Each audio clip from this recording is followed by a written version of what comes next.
Bismillahirrahmanirrahim. Assalamualaikum warahmatullahi wabarakatuh.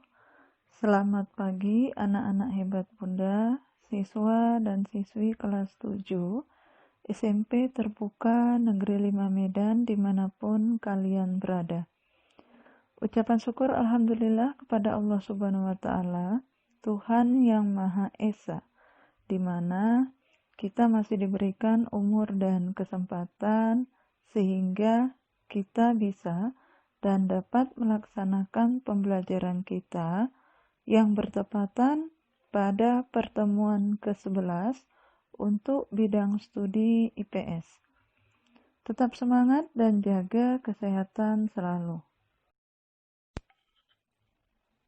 Pada pertemuan ke-11 kali ini, materi pembelajaran kita adalah bab 1, Manusia, Tempat, dan Lingkungan dengan pokok materi kondisi alam Indonesia. Baiklah, kita mulai saja pembelajaran kita. Itu materi ke-10 telah dijelaskan bahwa kondisi alam Indonesia dibagi atas 1. Keadaan fisik wilayah, di mana keadaan fisik wilayah terbagi lagi atas A. Kondisi geologi Indonesia, B. Bentuk muka bumi, C. Kondisi iklim Indonesia. Yang kedua, flora dan fauna. Indonesia memiliki keanekaragaman flora dan fauna, atau keanekaragaman hayati yang sangat besar. Bahkan, keanekaragaman hayati Indonesia termasuk 3 besar di dunia bersama-sama dengan Brazil di Amerika Selatan dan Zaire di Afrika. Berdasarkan data dari Departemen Kehutanan dan Perkebunan tahun 1999, jumlah spesies tumbuhan di Indonesia mencapai 8.000 spesies yang sudah teridentifikasi. Sedangkan jumlah spesies hewan mencapai 2.215 spesies. Spesies hewan terdiri atas 515 mamalia, 60 reptil, 1.519 burung, dan 121 kupu-kupu. Besarnya keanekaragaman hayati di Indonesia berkaitan erat dengan kondisi iklim dan kondisi fisik wilayah.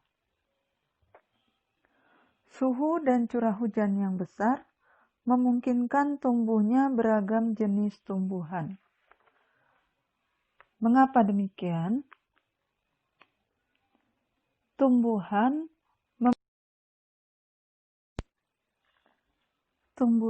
memerlukan air dan suhu yang sesuai. Semakin banyak air tersedia, semakin banyak tumbuhan yang dapat tumbuh, dan karena itu semakin banyak hewan yang dapat hidup di daerah tersebut. Bukti dari pernyataan tersebut dapat kalian bandingkan antara daerah dengan curah hujan yang tinggi, seperti Indonesia dengan daerah gurun yang curah hujannya sangat kecil. Keanekaragaman flora fauna Indonesia jauh lebih banyak dibandingkan daerah gurun. A. Persebaran flora di Indonesia. Flora di Indonesia ternyata dapat dibedakan menjadi 2 kelompok besar, yaitu Indo-Malayan dan Indo-Australian. Kelompok Indo-Malayan meliputi kawasan Indonesia Barat. Pulau-pulau yang masuk ke dalam kelompok ini adalah Sumatera, Kalimantan, Jawa, dan Bali. Kelompok Indo-Australian meliputi tumbuhan yang ada kawasan Indonesia Timur. Pulau-pulau yang termasuk di dalam kawasan ini adalah Sulawesi, Nusa Tenggara, Maluku, dan Papua. Perbandingan karakteristik flora yang ada di Indonesia Barat dan Indonesia Timur adalah sebagai berikut.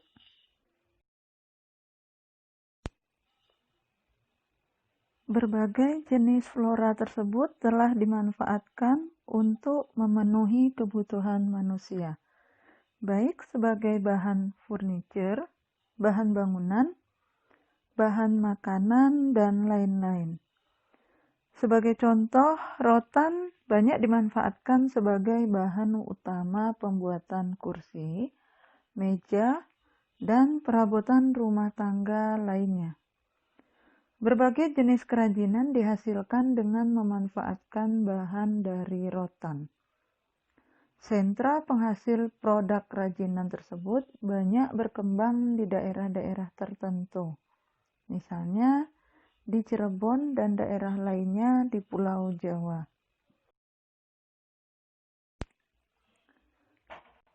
B. Persebaran fauna Indonesia. Fauna Indonesia dapat dikelompokkan menjadi 3 corak yang berbeda, yaitu fauna bagian barat, tengah, dan timur. Garis yang memisahkan fauna Indonesia bagian barat dengan tengah dinamakan garis Willis. Sedangkan garis yang memisahkan fauna Indonesia bagian tengah dan timur dinamakan garis Weber. Fauna bagian barat memiliki ciri atau tipe seperti halnya fauna Asia, sehingga disebut tipe Asiatis atau Asiatik. Fauna bagian timur memiliki ciri atau tipe yang mirip dengan fauna yang hidup di benua Australia, sehingga disebut tipe Australis atau Australic. Fauna bagian tengah merupakan fauna peralihan yang ciri atau tipenya berbeda dengan fauna Asiatis maupun Australis. Faunanya memiliki ciri tersendiri yang tidak ditemukan di tempat lainnya di Indonesia. Fauna tipe ini disebut fauna endemis.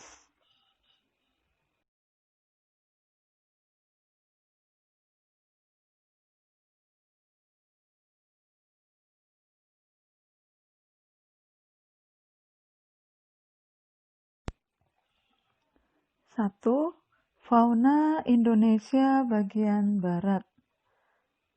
Fauna Indonesia bagian barat atau tipe Asiatis mencakup wilayah Sumatera, Jawa, Bali, dan Kalimantan.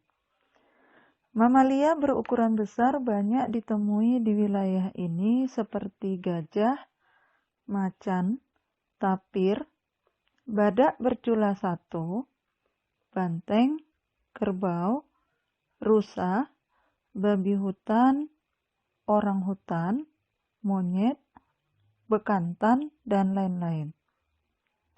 Selain mamalia, di wilayah ini banyak pula ditemui reptil seperti ular, buaya, tokek, kadal, biawak, bunglon, kura-kura, dan terenggiling.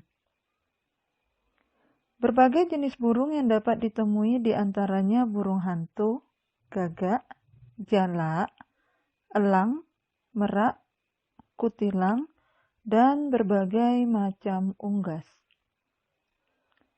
Berbagai macam ikan air tawar seperti pesut, yaitu sejenis lumba-lumba di Sungai Mahakam, dapat ditemui di wilayah ini.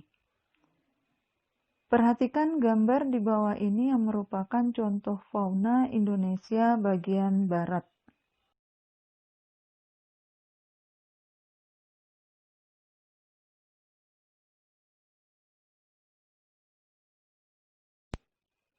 Dua, fauna Indonesia Tengah atau tipe peralihan.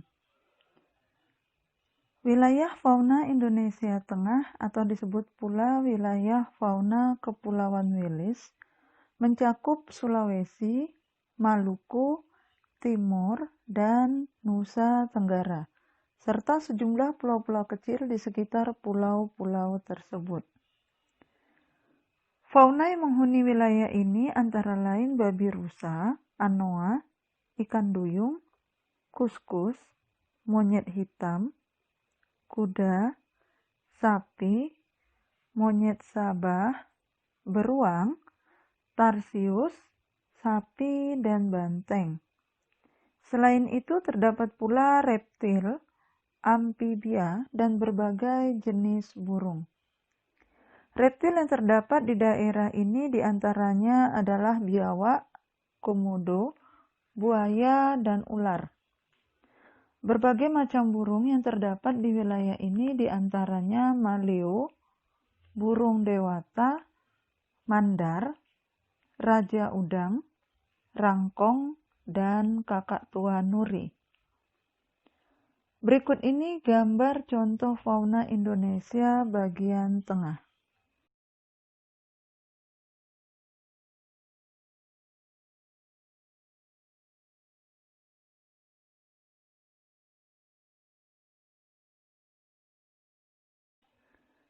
Tiga, fauna Indonesia bagian timur.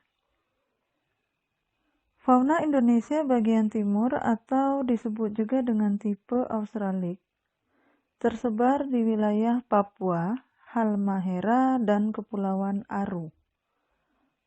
Fauna berupa mamalia yang menghuni wilayah ini antara lain kanguru, beruang, walabi, landak irian atau disebut juga dengan nokdias, kuskus, pemanjat berkantung atau oposum layang, kanguru pohon, dan kelelawar.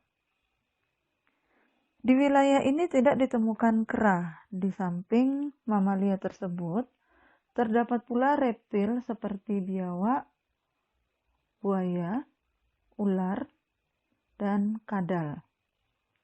Berbagai jenis burung ditemui di wilayah ini, diantaranya burung cendrawasih, nuri, raja udang, kasuari, dan namudur.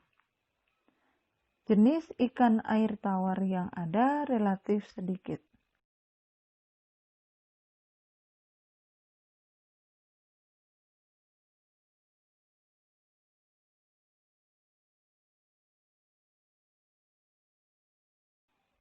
Itulah materi kita pada pertemuan ke-11 kali ini, bab 1 tentang manusia, tempat, dan lingkungan.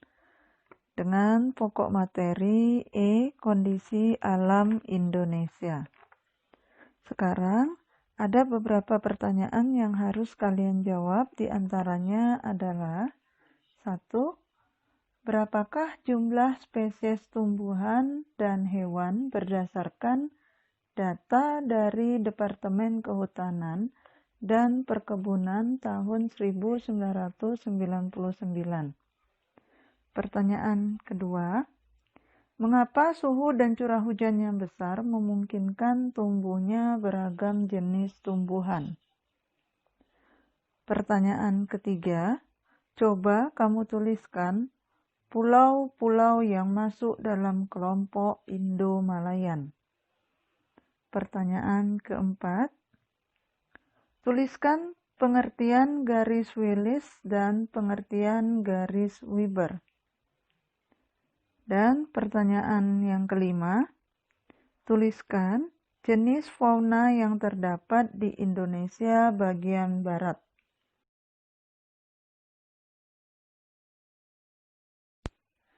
Demikianlah yang bisa saya sampaikan pada materi pertemuan ke-11 kali ini, dan terima kasih telah mengikuti pelajaran ini. Terima kasih juga atas perhatiannya, kurang dan lebihnya saya mohon maaf. Semoga pertemuan ini dapat bermanfaat. Akhir kata saya ucapkan billahi taufik wal hidayah. Assalamualaikum warahmatullahi wabarakatuh. Selamat pagi.